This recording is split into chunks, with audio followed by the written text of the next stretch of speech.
आपल्याशी संवाद साधतील, अभिनंदन करतील. नमस्कार. सर्व थोडेसे नेहमीचे परंपरा बाजूला ठेवून सुरुवातीलाच नाव घेतो ज्यांना आपला विश्वचषक विजेता कर्णधार रोहित शर्माजी, सूर्यकुमार यादवजी, यशस्वी जयस्वालजी, शिवम दुबेजी हे सगळे सत्कारमूर्ती. थोडा आज मान मुख्यमंत्री साहेब त्यांचा आहे म्हणून त्यांची पहिल्यांदा नावं घेतली, माफ करा.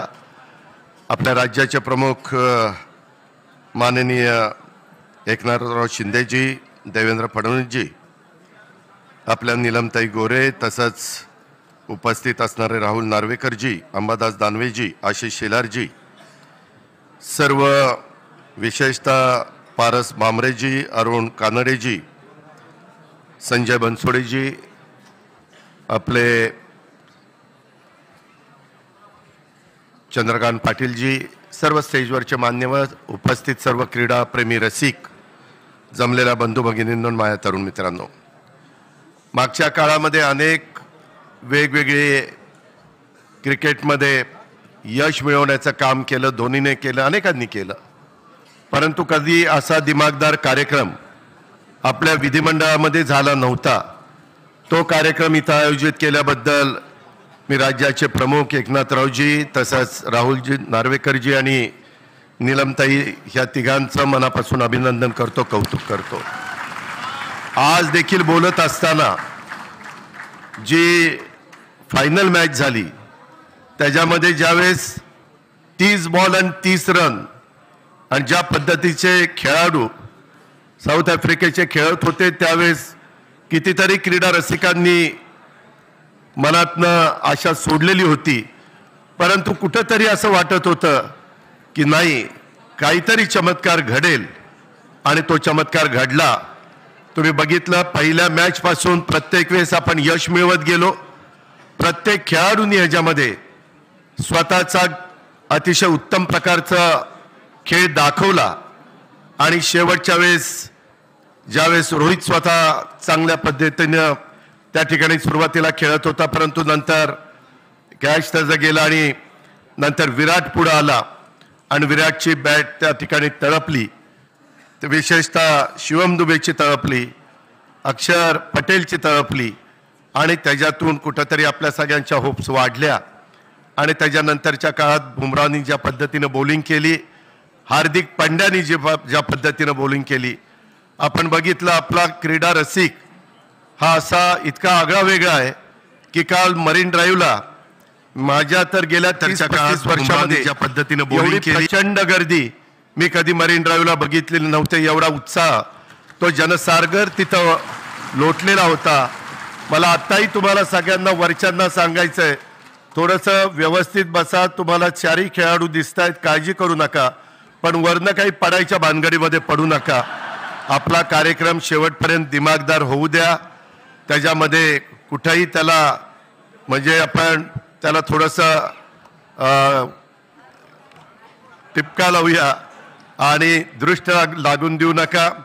खूप काही आठवणी आहेत आणि ज्या पद्धतीनं तुमच्या माझ्या भारतातले सगळे भारतीय ह्या क्रिकेटवर प्रेम करतात, अशा प्रकारचं प्रेम जगात कुठं पाहायला मिळत नाही, ही पण वस्तुस्थिती आहे.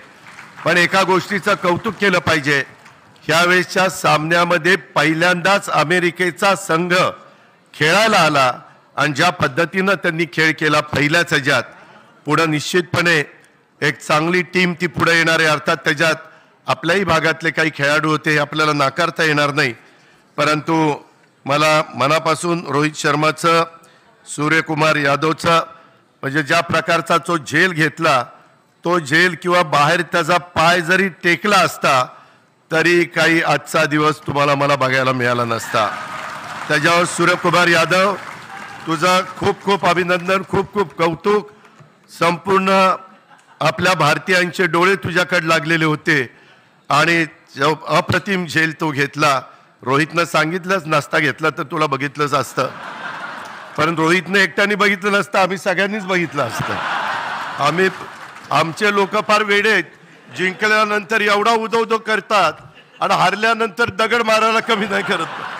आपल्या इथला खिलाडूपणा कधी आपल्याला पाहायला मिळत नाही, परंतु आज मला आवश्यक सुनील गावस्करजी असतील, दिलीप वेंगसरकरजी असतील, धोनी असेल, ह्या सौरव गांगुली असेल, ह्या सगळ्यांची, सचिन तेंडुलकरजी असतील, ह्या सगळ्यांची नावं घेतली पाहिजेत की त्यांनी खऱ्या अर्थाने तुमच्या माझ्या भारतामध्ये हे क्रिकेट प्रत्येकाच्या मनामध्ये बिंबवण्याचं काम, रुजवण्याचं काम आणि तो खेळ आपला सगळ्यांचा करण्याचं काम केलेलं आहे.